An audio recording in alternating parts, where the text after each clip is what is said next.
The wine glass shattered against the marble floor, just as the iron gates of Silvercrest Manor slammed shut behind Nia Cole. Every head at the dinner table snapped toward the sound. Nia didn't flinch. She didn't apologize.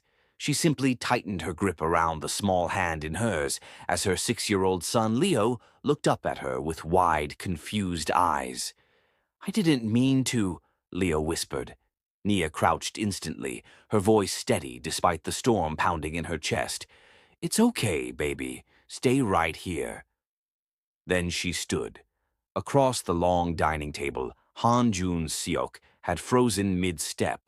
The spoon slipped from his fingers, clattering loudly against his plate, but he didn't seem to hear it. "Nia?" His voice broke the silence like a crack in glass.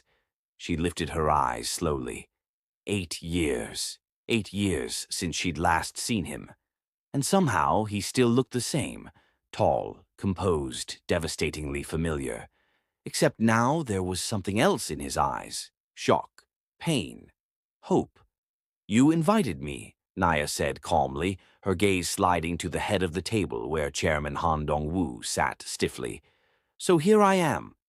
Madame Yeo Jin-ah scoffed immediately. "Unbelievable. After everything, you still have the nerve to walk into this house?" Jun-seok turned sharply. "Mother, stop." Min-kyung laughed under his breath. "She hasn't changed. Always dramatic." Nia's jaw clenched, but she didn't look at him. She hadn't come for Min-kyung. She hadn't come for any of them. She had come because of the man standing 10 feet away from her, staring at the child she held like his world depended on it. Jun-seok swallowed hard. "Who is he?" The question landed heavy. Nia felt Leo's fingers curl tighter around hers. She hadn't planned to tell him tonight.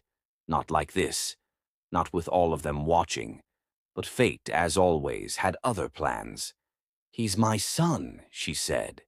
The room erupted. "What?" Min-kyung shot to his feet. "That's a joke." Chairman Han's hand trembled against the table. "Nia, what are you saying?" Jun-seok took a step forward without thinking. His eyes never left Leo's face. The curl of his hair, the sharpness of his eyes, the familiar stubborn set of his mouth. He felt dizzy. "How old?" he asked quietly. 6, Nia answered. 6. Jun-seok's breath left him in a rush. Madame Yeo stood abruptly. "This is absurd. You expect us to believe—" "Sit down," Jun-seok snapped. The room went silent. Everyone stared at him. He had never raised his voice in this house before. Leo tugged at Nia's hand again. "Mom, who is that man?" Nia knelt, brushing her thumb gently over his cheek. "That's someone important from my past." Jun-seok's chest burned. Past. That's what he was now? "Nia," he said softly, "can we talk?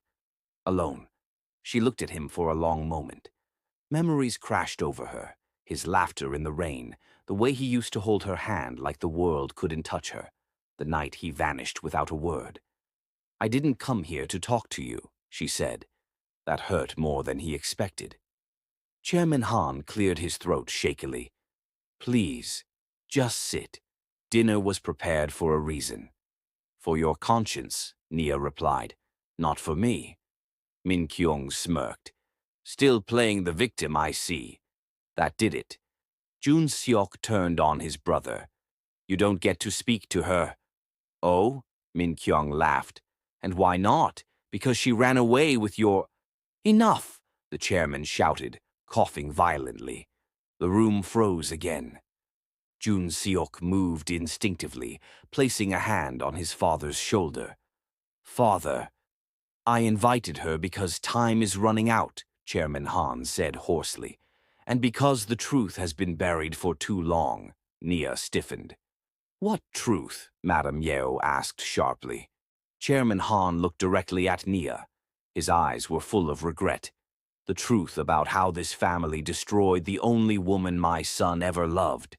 Jun-seok's heart slammed. Leo shifted closer to Nia, his small voice trembling. "Mom, can we go home?" She looked down at him, then back at Jun Seok.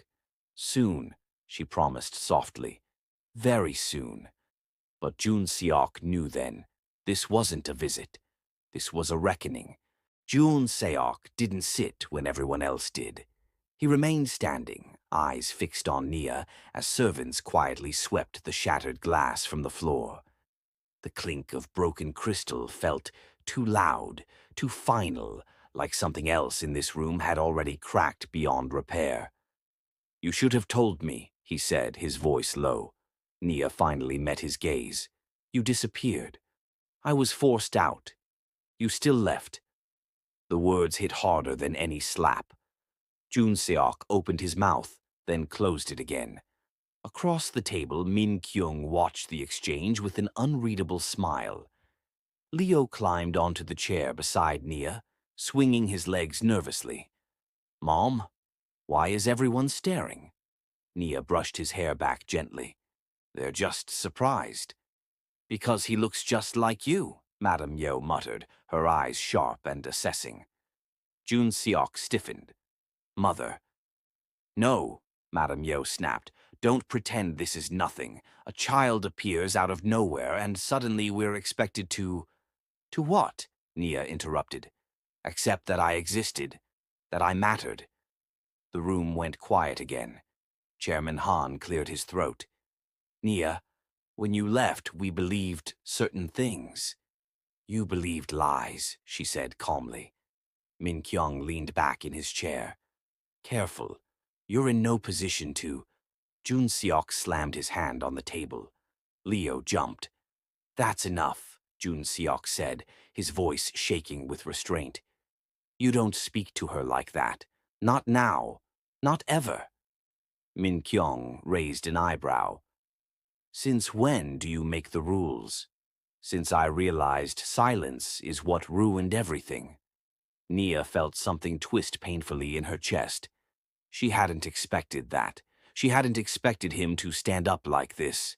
She stood slowly. "I didn't come to reopen old wounds.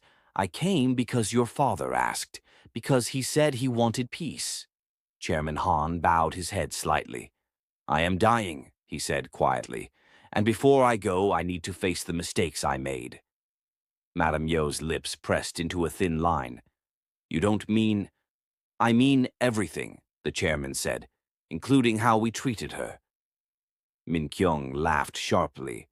"Father, this is ridiculous. She signed an agreement. She left with money. End of story." Nia turned to him then, her eyes cold. 18 months of marriage, 18 months of insults, accusations, and control, $50,000 to disappear and never defend myself. Leo looked up at her.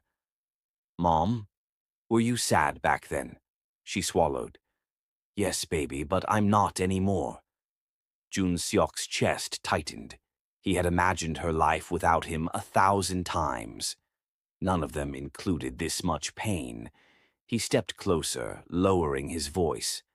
"Why didn't you tell me about him?" Nia laughed softly, without humor. "Tell you what? That the man who vanished from my life had a son he didn't know about? You had already chosen your family." "I didn't choose them," he said fiercely. "They chose for me." "Same thing," she replied. Min Kyung stood abruptly. "This conversation is pointless. She's manipulating all of you." Chairman Han looked up sharply. "Sit down." "Father." "Sit down." Min Kyung hesitated, then obeyed. The chairman turned to Seo Min, who had been silent until now. "Have you finished reviewing the accounts?" Seo Min nodded slowly. "Yes." Nia stiffened. "Accounts?" Jun Seok frowned. "What accounts?" Seo Min stood, tablet in hand. "The company's internal audit, the one that was quietly buried years ago." Min Kyung's smile faltered. "This dinner," Seo Min continued, "was never just about reconciliation." Nia's pulse quickened. Something was coming. She felt it in the air. Seo Min looked directly at her. "Do you remember the emerald necklace you were accused of stealing?" Nia's jaw tightened. I remember being humiliated over it. I found proof, Seo-min said. It was sold 2 weeks after you were forced to sign the divorce papers. The room exploded. That's impossible, Madame Yeo said sharply. Min Kyung stood again. You're crossing a line. Seo-min didn't flinch. It was sold by someone with executive access. Jun Seok turned slowly toward his brother. Min Kyung. Min Kyung's face drained of color. Leo looked around, confused. Mom, what's happening? Nia pulled him close instinctively. Her heart was racing now. We're okay. Chairman Han closed his eyes.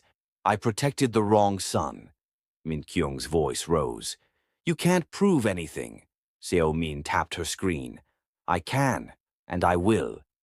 The silence that followed was heavy, suffocating. Jun Seok looked at Nia again, his voice breaking. They framed you. She nodded once. I know. You knew. And you still came? She met his gaze steadily. Because I wanted you to see who I became after they tried to break me. Jun Seok felt tears burn behind his eyes, and for the first time in 8 years, he realized this night wasn't just about losing her again. It was about finally choosing her, no matter the cost. The silence after Seo-min's revelation felt like the moment before a storm finally broke. Min Kyung laughed, but it came out sharp, panicked. You're all insane, digging up old nonsense because father is sentimental. Chairman Han's hand trembled as he stood. Enough. Everyone froze. I built this family on control, the chairman said, his voice hoarse. And I let cruelty wear the mask of tradition. I told myself it was necessary. Madame Yeo shook her head. You're letting her poison you. Nia stepped forward before Jun Seok could stop her. I never poisoned anyone. I survived. Min Kyung sneered. You think coming back with a child makes you powerful? Jun Seok moved then, positioning himself fully in front of Nia without hesitation. She was always powerful. You were just afraid of her. Leo clutched the back of Jun Seok's jacket, eyes wide. Mom, is he mad? Jun Seok knelt instantly, softening. No, he's just scared of the truth. Leo studied him carefully. You're not scary. Nia's breath caught. Min Kyung scoffed. Don't play family now, it's pathetic. Seo-min's voice cut through the tension. The money didn't stop with the necklace. There were transfers, offshore accounts. $30 million. Madame Yeo gasped. Min Kyung. Jun Seok turned slowly, disbelief giving way to fury. You destroyed her life. For money? Min Kyung's jaw tightened. I protected the company. You protected yourself, Jun Seok shot back. Chairman Han sank back into his chair, his face ashen. I blamed the wrong woman. I exiled the wrong son. Nia crossed her arms, steady but cold. Your regret doesn't undo the nights I cried alone. It doesn't erase what you took from me. Jun Seok looked at her then, really looked at her. I should have fought harder. Yes, she said simply. The word hurt, but it was honest. He swallowed. Do you still hate me? Nia hesitated. Leo answered instead. She doesn't hate people. She just doesn't let them hurt her anymore. Jun Seok's chest ached. Min Kyung suddenly slammed his hand on the table. This is all a setup. You always hated me. Seo-min met his gaze calmly. I hated injustice. Sirens wailed faintly in the distance, growing louder. Madame Yeo stood abruptly. What is that? Chairman Han closed his eyes. Consequences. Min Kyung's face twisted. You called the police. I called the truth, Seo-min replied. Panic flashed across Min Kyung's face. He turned to Nia suddenly. You wanted this. You planned this. She shook her head. I planned peace. You planned greed. Jun Seok felt something settle inside him, a decision he should have made long ago. He turned to his father. I'm done. Chairman Han looked up. Jun Seok, I'm done being silent, I'm done being controlled, and I'm done letting the woman I love pay for your sins, Madam Yeo whispered sharply. You'd abandon everything? Jun Seok took Nia's hand without asking. I already lost everything once. Her fingers trembled in his, but she didn't pull away. Leo looked between them. Are we leaving? Nia nodded. Yes, baby. Min Kyung backed away as the sound of footsteps approached from the hallway. You can't do this. Jun Seok met his brother's eyes, voice low and final. You did this to yourself. Uniformed officers entered the room. Min Kyung shouted, struggling as they took him by the arms. You'll regret this. Nia watched silently as he was dragged away. She felt no triumph, only release. Chairman Han stood shakily. Nia, I am sorry. She looked at him for a long moment. So am I, for the woman I used to be. Then she turned away. Outside, the night air felt different, lighter. Jun-seok stopped her at the steps. Wait. She faced him, guarded again. What? I won't ask you to forgive me, he said. I won't ask you to stay. I just need you to know. I never stopped loving you. Her voice softened despite herself. Love isn't words, it's staying. I know, he said quietly. That's why I'm here now. Leo tugged at Jun Seok's sleeve. If you stay, will you come to my soccer games? Jun Seok laughed through tears. Every single one. Nia closed her eyes. For the first time in years, she allowed herself to believe this might not end in heartbreak. The night wind whipped across Silvercrest Manor as Nia stepped outside, Leo at her side. Jun Seok followed, his hand brushing against hers, hesitant, searching. I thought I lost you, he whispered, voice breaking. More than once. Nia didn't answer immediately. She looked down at Leo, then back at him. You didn't, she said softly. I survived, and now we survive together. He closed the distance, taking both her hands in his. I should have fought harder, stayed closer, never let them take you. You did what you could, she said, tears slipping freely now. You stayed alive so you could find me again.